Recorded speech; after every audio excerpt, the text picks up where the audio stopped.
Not too long ago, we went through and painted up some really nice, disgusting Nurgle skin in a very efficient manner. But in that video, we didn't have time to paint things like the armour or any of the other fun details. Well, we're correcting that today. We're taking this Bloat Drone and painting up all of the nice armour and various different accessories on the model, and we're going to be using some good tips and tricks to help us along the way. So bearing in mind that the skin is already sorted, everything else is zenithal primed. We will need to get on and do a large amount of metal, but that will be a little bit further down the scheme, because first what we need to do is grab some contrast and go around and start to map out all of our areas. We want to take a dark brown contrast and then apply this across all of the areas that are going to be metal or various armor plate sections.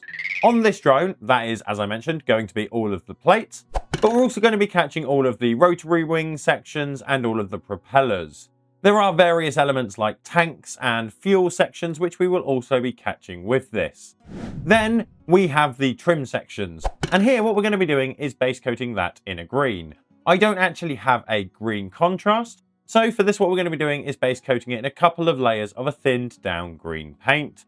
Then all of the remaining elements can get a nice coat of a black contrast. This is going to be all of the things like the pipes and the tubes across the model. And this is to give it a nice little bit of separation from the various brown elements that we've painted so far. With all of the elements basically contrasted, what that means is we can now sort out our painting priority and what elements are we going to tackle in what order. For this model, elements like the green and the golds are actually going to both be getting a wash, and it's going to be the same colour. What that means is we might as well push those up to the same point where they need the wash, rather than doing it individually and doing two different wash stages. So with that in mind, and the fact that I generally prefer to do metals as late in the process as possible, let's start by painting up the green trim. We want to take our base coat green and then mix in a little bit of a green brown hue. And what this will do is leave us with a slightly warmer but dirtier version of our base coat colour. And then this can be applied all over the trim, essentially catching all of the areas, leaving the base in only some of the deepest recesses. Once that's dry, we can add some more of our green brown to the mix and then use this to broadly highlight all of the areas in a overbrush style manner. At this point, we want to add another lighter tone to our mix to brighten up the hue and apply a thinner highlight. In this case, we're going to be using a light beige for that, and we want to mix this in, and we're going to go around and highlight the trim, reinforcing all of the areas where we did a broad highlight. Next, we're going to jump across to things like the horns and the spikes across the various places of the model, so mainly the face and the propeller teeth that are on there. Now, we want to keep this relatively harmonious with the rest of the model. The easiest way to do that is to tie it in with the green trim. So we're going to use the same base coat green that we used for the trim, but rather than mixing in a greenish brown for the highlights, we're actually going to go down a different route and mix in more of a traditional flat neutral sort of brown, and then we can carry on with the highlighting from there. This mix will give us a similar but darker brown version of the tone we used on the trim. This can be applied in a similar manner to the trim, giving near on full coverage, leaving only the green base in any of the recesses or hard to reach places. Once this is dry, we can take the same approach and mix in a little bit more of the brown into the last used colour, and then highlight this across all of the spikes. Pulling generally from the armor sections towards the tip of the spikes will give us a nice smooth progress and simulate the bones and wood pushing through the area on the model. Now it's time to add another color, and this will be in the form of a even lighter brown, gradually moving up in brightness again, and as before, pulling from the center areas where the armor is up towards the tips, building brightness at the end of those spikes. At this point, we want to slightly change how we've been highlighting. So far, we've been doing relatively broad strokes of highlights pulling towards the tips, which gives us that nice progression of highlight up towards the edge. But now what we want to do is add a little bit finer detail. So we're going to take a lighter color, and rather than doing broad overall highlights, we're going to be applying thin striation lines up the center through the spikes towards the edge of those spike tips. To achieve this, we first want to make sure that you are subscribed to the channel, but then we can take the light brown from the last mix, and as mentioned, we are going to be applying thin strokes up the shaft of the spikes. This will need to be reinforced after the first round, however, and we can do that by applying a little beige into our brown and then repeating these thin striation highlights until we have a nice smooth transition from that deep Nurgle green brown tone up to a lighter worn wood or chipped bone looking tone. Now we actually get to start with some metals, and we're going to be painting the various armor panels. We do want to be careful when we're doing this not to catch any of the areas that we've already painted, mainly things like the trim and the skin. This is predominantly going to matter in the areas like the underneath, where we've got the metal rings holding the bulbous fat belly in place. Those are very close to the skin, so we just need to be extra careful around those areas. Whereas the center elements of, say, the front panel, that's a lot easier to work with because there's less elements around it. We are going to first grab a dark tin or bronze tone and then use this as a base coat. This will nicely go over the dark brown contrast that we've applied, and we really want to do this in a nice, quick and efficient manner. And the easiest way to do that is with a relatively heavy overbrush, essentially catching all of the flat surfaces and key points. When I'm talking about going around and doing a relatively heavy overbrush, essentially what I am aiming for is around a 90 to 95% coverage on all of the metal areas. It doesn't matter if there's sections that don't have complete coverage, as long as they're not too large. What will just happen is the matted brown will just look like a more worn and textured point of all of the metal. Plus, we're going to be coming back in a minute and doing some more layers of metal, so it's likely any areas that we don't catch with this first round will probably get caught later on. Once we've picked out all of the metal areas and the metal plates in the base coat metal, we can grab a warmer, rosier gold, and then use this to start to highlight the various metals. First, we want to carefully go around and edge highlight all of the various panels with a very broad edge, catching all of the elements where the armor is ripped or gouged. Then, rather than dry brushing or overbrushing this highlight, what we're going to do is very carefully work around and apply a light stippling across all of the main metal sections. Taking a medium round brush and a little bit of metal within that brush, we can go round and dab the brush against the model, depositing a small patchy dot of metal pigment on the surface of our model. It's relatively essential to be quite patient at this point. That's because when we're going around and doing all of this stippling and dotting effects, we want to be relatively consistent in the pressure that we're applying, but then be more random in the application and location. So some areas might get a couple of dots overlapping and some areas might not get dots. And what this will do is give us a nice textured looking outcome, and we're going to be carrying that on as well. We are going to add to this effect by grabbing a brighter, more yellow gold, and then use this in the same manner as our last round of highlights. This time we are going to want to apply the spread slightly further apart, focusing more on the areas that would naturally be brighter and catch the most light. This will help to give us that natural highlight position while keeping the textured metal feel.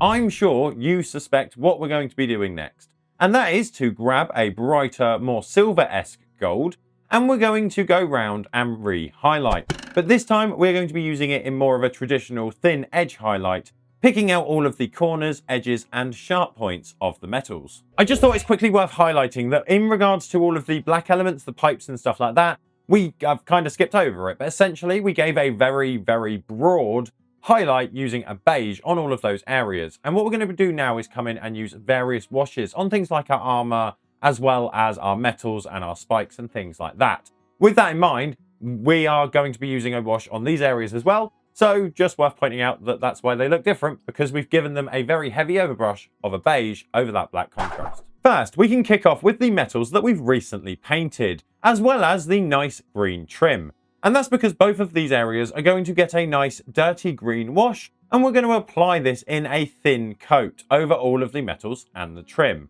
We want this to be more of a thick glaze as opposed to a wash. So we're not looking to actually dilute it here. We're just looking to make sure that we control what amount of it we have in the brush so that we can cover one section at a time carefully, slightly tinting those areas.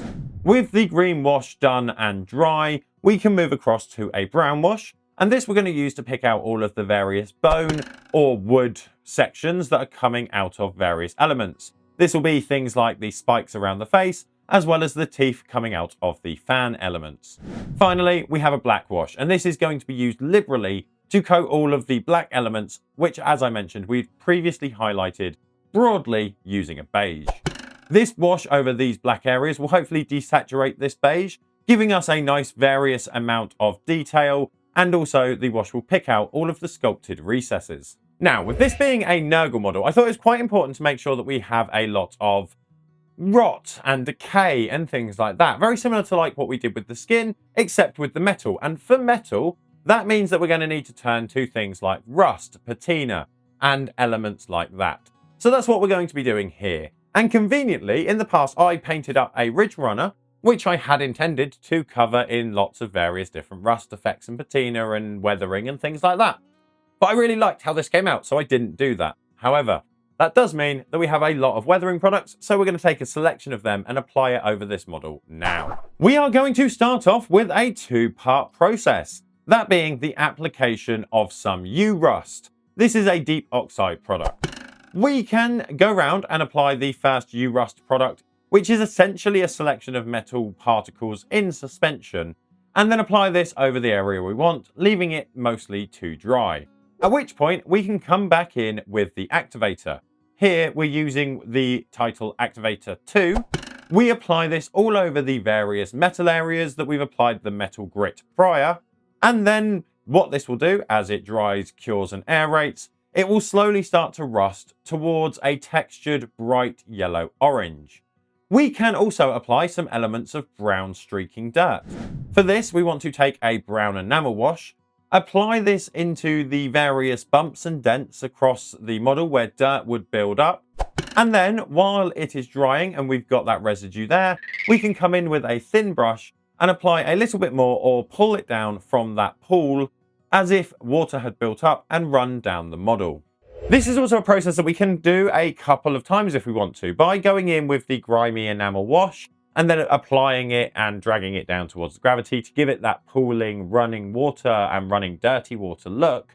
We can let that dry, come in, reapply it again to make it denser in one location, pull it out and drag it out in another location, spreading that dirty feeling as if it has been through multiple weathering cycles. With that all said, we are going to change now to a different type of patina and weathering and rust. We're going to be taking the Activator 2 that we used in the two-part U-Rust production effect earlier, but we're just using this pure because it is very, very similar to the color that you get in the patina rust of things like copper and bronze. Conveniently, this liquid is a very similar color to the blue patina that you tend to get on copper or bronze. So that's what we're going to be using it for. We're just going to be using this straight out in a very careful and precise application. We are aiming to only hit certain areas to get a slight minor change. The areas we're mainly focusing on are things like bolts, rivets, as well as any deep recesses where we could see a lot of moisture pooling. The other area that we're also focusing this on tends to be the fan blades and the fan blade housing, because so far they haven't had a lot of detail beyond the trim and the teeth. This gives us a really nice spread of various different rust and weathering elements across the model. We've got the blue of the patina weathering from the copper elements. We've got the orange rust from potentially some silver elements. And then we've got various bits of dirt and everything like that. Now that sorts it really, really nice. However, there are a few other things that we can do to improve this a little bit further. And that is to add all the gore and the slime and all the mucus that would come with this model. Predominantly, we've got massive gashes across the front of the model. So let's grab some things like blood effect and slime effect and get to work applying some details there. Now for all of this, we're going to actually want a couple of different products, ideally. So for the reds, which we're going to be starting off with, I've got two forms of red blood effect. The first one is a Green Stuff World one. This is coagulated blood. And this is a very dark, almost red wine, brown-esque tone. It is very much a drying blood look. This will work for aged blood, whereas we've also got the blood for the blood god from Citadel. This is much more of a fresh, raw blood look. So we're going to be using both of these to get a bit of variance in the effects from the blood elements on the model. Very similar to the slime, the snot, and all of that sort of stuff that we've got across the model and the spikes. We can use orc blood, which is a relatively dark green sort of blood effect, but will also work for green snot. And then we can take the more desaturated Nurgle-esque Nurgle rot from Citadel and use that as well to give us a different type of shade and tone in all of our grotty, snotty goo sections. We can start with the reds. First, we want to apply a coat of the dark red blood effect over all of the various wounds. making sure that it covers the various gaps between the skin and the sculpted wound detail. Then what we want to do is make a drip effect. Similar to what we did with the brown wash in the weathering stage, we can apply a little bit of the blood into the certain area we're aiming for, and then start to drag it down towards the source of gravity. Here we are pulling blood down from the wound across the face section, adding a little bit of variety in that area.